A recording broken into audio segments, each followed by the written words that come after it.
Students, welcome back to S Goyal mathematics. Students, आज हम prove करने वाले हैं Cauchy integral formula for the derivative. ये क्वेश्चन आपका 2015 एंड 16 में आया हुआ है एमजीएसटी एमएससी मैथमेटिक्स प्रीवियस में। बुक है आपकी कॉम्प्लेक्स एनालिसिस, ठीक है। चैप्टर है आपका application of Cauchy's integral theorem. So फटाफट से इसका स्टेटमेंट देख लेते हैं और फिर इसका प्रूफ आपको समझा देते हैं फटाफट से। तो देखिए, if a function F Z is an analytic function, F Z हमारे पास क्या है, एनालिटिक फंक्शन है, within and on a closed contour C, A is any point lying in it, then f dash, यहाँ पर देखिए जो हमारे पास f होता है उसका डेरिवेटिव है ये, ठीक है। f dash A is equals to 1/2 pi iota integration C f z upon z minus A का होल स्क्वायर dz, यानी कि f dash A की वैल्यू हमारे पास ये होती है। तो हम f dash A की वैल्यू निकालते हैं। सो स्टूडेंट्स, यहाँ पर हम f dash A की वैल्यू निकालेंगे, ठीक है, कोची के इंटीग्रल फॉर्मूला से। उससे पहले यहाँ पर जो स्टेटमेंट लिखा गया है उसको हम थोड़ा सा लिख लेते हैं। तो यहाँ पर हमारे पास एक क्लोज कंटूर है, ठीक है। मान लीजिए ये हमारे पास क्लोज कंटूर सी है, ठीक है। इसमें हमारे पास एक पॉइंट क्या है, ए है। तो ये मान लीजिए ये पॉइंट कहीं भी मान लीजिए, ये हमारे पास पॉइंट है z इक्वल्स टू ए, ठीक है। Then by Cauchy's integral formula, जो हमारे पास कोची का इंटीग्रल फॉर्मूला होता है उसमें भी क्या होता है, हमारे पास फंक्शन एनालिटिक होता है within and on a close contour C, और ए उसके अंदर एक पॉइंट होता है। तो कोची के इंटीग्रल फॉर्मूला से एफ ए की वैल्यू हमारे पास ये होती है, ठीक है। तो देखिए स्टूडेंट्स, हमें चाहिए एफ डैश ए, है ना। तो एफ डैश ए की वैल्यू आप छोटी क्लासेस में पढ़ चुके हैं। सो स्टूडेंट्स, हमें चाहिए एफ डैश ए। एफ डैश ए की वैल्यू आप छोटी क्लासेस में पढ़ चुके हैं, यानी कि बीएससी वगैरह में, ओके। यानी कि डिफरेंशिएबिलिटी की डेफिनेशन याद आया कुछ? हाँ जी, बिल्कुल। तो हमें क्या चाहिए देख लीजिए पहले। हमें चाहिए लिमिट h ले सकते हैं, h tends to 0 f of a plus h minus f of a upon h की वैल्यू चाहिए, जो कि हमारे पास होता है f डैश a। ध्यान दीजिए इस पे। हमें क्या निकालना है, हमें f डैश a की वैल्यू निकालनी है। f डैश a की वैल्यू हमारे पास क्या होती है, limit h tends to 0 f of a plus h minus f of a upon h। f of a हमने निकाल लिया है, क्या है, कोची के इंटीग्रल फॉर्मूला से ये है, जब हमारे पास फंक्शन एनालिटिक होता है within and on a close contour C. अब हमें f of a plus h चाहिए। तो यहाँ पर इसी कंटूर में हम क्या लेते हैं, एक और पॉइंट लेते हैं z equals to a plus h, और यहाँ पर भी इस पॉइंट पर भी हमारा फंक्शन क्या है, एनालिटिक है, ओके। सो पहले आप स्टेटमेंट देख लीजिए, इसको आपको किस प्रकार लिखना है। हम करेंगे consider a point z equals to a plus h, जो हमने ले लिया है z equals to a plus h, हमारे पास क्या एक पॉइंट है in the neighbourhood of any point z equals to a। तो ये देखिए z इक्वल्स टू a के नेबरहुड में हमने एक पॉइंट ले लिया है z equals to a plus h, simple. Then by Cauchy's integral formula, ठीक है। Then by Cauchy's integral formula, Cauchy के इंटीग्रल फॉर्मूले से जब हमारा फंक्शन एनालिटिक होता है within and on a close contour C, और उसमें हमारे पास एक पॉइंट होता है A is any point lying in it, then f of A हमारे पास क्या होता है, 1/2 pi iota इंटीग्रेशन में C f z upon z minus से dz। सिंपल सी वैल्यू है, ठीक है। ये हमारे पास कोचीज इंटीग्रल फॉर्मूला का प्रूफ भी होता है पूरा का पूरा, वो मैं आपको नेक्स्ट लेक्चर में या उससे आगे लेक्चर में करवा दूंगी, ठीक है। लेकिन ये वैल्यू होती है हमारे पास कोची के इंटीग्रल फॉर्मूला की, ठीक है।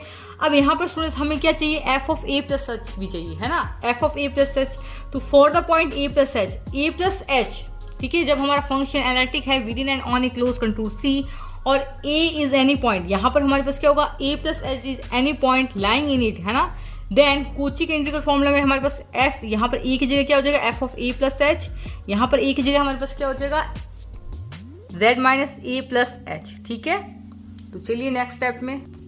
So students, f of a plus h की वैल्यू हो जाएगी हमारे पास 1/2 pi iota integration c f z upon z minus, ठीक है। यहाँ पर z माइनस a था, यहाँ पर a की जगह हमारे पास क्या है, a प्लस h, वो भी हमारे पास क्या आएगा, ब्रैकेट में आएगा। इसका बिल्कुल ध्यान रखना है आपको, ठीक है। और ये हो जाएगी इक्वेशन नंबर 2, और पहली वाली हो जाएगी हमारे पास इक्वेशन नंबर 1। अब हम क्या करेंगे, माइनस करेंगे, जैसे कि मैंने आपको बताया था, ठीक है। यानी कि f of a plus h minus f a करेंगे। तो देखिए स्टूडेंट्स, नेक्स्ट स्टेप हमारे पास क्या होगा, नाउ सब्ट्रैक्टिंग 2 फ्रॉम 1, ठीक है। तो हम करेंगे f of a plus h minus f a, जैसे कि मैंने आपको पहले ही बता दिया था। फिर हम क्या करेंगे, अपॉन में h लगाएंगे, फिर हम क्या करेंगे, लिमिट h टेंड्स टू 0 लगाएंगे। कितना तो आसान स्टेप है, और मैडम जी आपकी बहुत सिंपल बताती है, ठीक है ना, ओके। तो चलिए हम कर देते हैं subtracting f of a plus h minus f a, ठीक है। तो a प्लस h, यहाँ पर देखिए z minus a plus h है, ठीक है। तो ये माइनस अंदर जाएगा, तो ये हो जाएगा z minus a minus H, इतना तो आप समझते होंगे। अरे हाँ बिल्कुल समझते हैं मैडम जी, तो बताने की जरूरत नहीं है, लेकिन बताना पड़ता है कभी कभी। तो ये हो जाएगा 1/2 pi iota integration C F Z upon Z minus A minus H D Z minus 1/2 pi iota integration C F Z upon Z minus A D Z. कुछ नहीं, वैल्यू रखी है, ठीक है, ओके। अब हम क्या करेंगे भाई साहब जी, डिवाइड करेंगे एस से, जैसे कि मैंने आपको पहले बोला था। हम क्या करना चाह रहे हैं, हम एफ डैश ए की वैल्यू निकालना चाह रहे हैं। तो सबसे पहले हम क्या करते हैं भाई साहब, अब इसमें h से डिवाइड करते हैं। तो ये भाई साहब हमने कर दिया h से divide. Now dividing both side by h। यहाँ पर भी हमने h से डिवाइड कर दिया, यहाँ पर भी हमने h से डिवाइड कर दिया। यहाँ से स्टूडेंट्स हम z माइनस ए को क्या ले रहे हैं, कॉमन। क्या ले रहे हैं, COMMON। सही बोल रही हूँ, अरे हाँ जी। तो ये ले लिया हमने यहाँ से z माइनस ए कॉमन। यदि हमने यहाँ से z माइनस ए कॉमन लिया तो यहाँ पर देखिए इसको एक पूरा स्टेप मानिए, तो ये हो जाएगा 1 माइनस में h अपॉन जेड माइनस ए, यही होगा। कॉमन लेना तो आपको आता ही होगा। अरे हाँ मैडम जी आता है, इसमें क्या कर रहे हो। तो ये हो जाएगा हमारे पास, देखिए z माइनस ए कॉमन लिया तो यहाँ से देखिए आया हमारे पास 1 minus h upon Z minus a. यहाँ से z माइनस ए कॉमन लेंगे तो यहाँ पर अपॉन में 1 आएगा, ठीक है, ओके। अब हम क्या करते हैं, ये 1 minus s h upon Z minus a को ऊपर भेज देते हैं। तो ये इस प्रकार हो जाएगा 1 minus s h upon Z minus a का होल इनवर्स। सही है, अरे भाई साहब बिल्कुल सही है। देखिए students 1 minus h upon Z minus a का होल इनवर्स है, उसको हम ओपन करेंगे। ये हमारे पास एक सीरीज बनेगी। और आपको फॉर्मूला याद है, अरे मैडम जी भूल गए तो बताओ। तो ये 1 minus X to the power minus 1, इसका फॉर्मूला लिखिए 1 plus X square plus X cube and so on. इस प्रकार ये फॉर्मूला चलता जाता है, ठीक है। तो 1 minus h upon Z minus a का होल इनवर्स क्या होगा, 1 plus h upon Z minus a plus h upon Z minus a का whole square plus h upon Z minus a का whole cube and so on term. समझ रहे हो, अरे हाँ जी। तो चलिए नेक्स्ट स्टेप देखिए। तो देखिए स्टूडेंट्स ये जो सीरीज थी जो मैंने आपको अभी बताई थी वो हमने ओपन कर दी। 1 plus h upon Z minus a plus h upon Z minus a का whole square plus h upon Z minus a का whole cube and so on. ये सीरीज इस प्रकार चलती जाएगी, ठीक है। यहाँ पर ये प्लस का 1 है और यहाँ पर ये माइनस का 1 है, इसको दोनों को कैंसिल कर देते हैं। यहाँ से हम H upon Z minus a को भाई साहब जी वापस कॉमन लेते हैं। तो ये हमने देखिए कॉमन लिया, तो यहाँ से ये वाला स्टेप तो इससे वापस सेम ही लिखा गया, ठीक है। यहाँ पर +1 और -1 कैंसिल करके ये वाला स्टेप हमने सेम ही लिखा है। नेक्स्ट स्टेप में हम यहाँ पर h upon Z minus a को कॉमन ले रहे हैं। तो ये हमने देखी यहाँ पर h और ये z माइनस ए और एक कॉमन लेंगे तो ये z माइनस ए।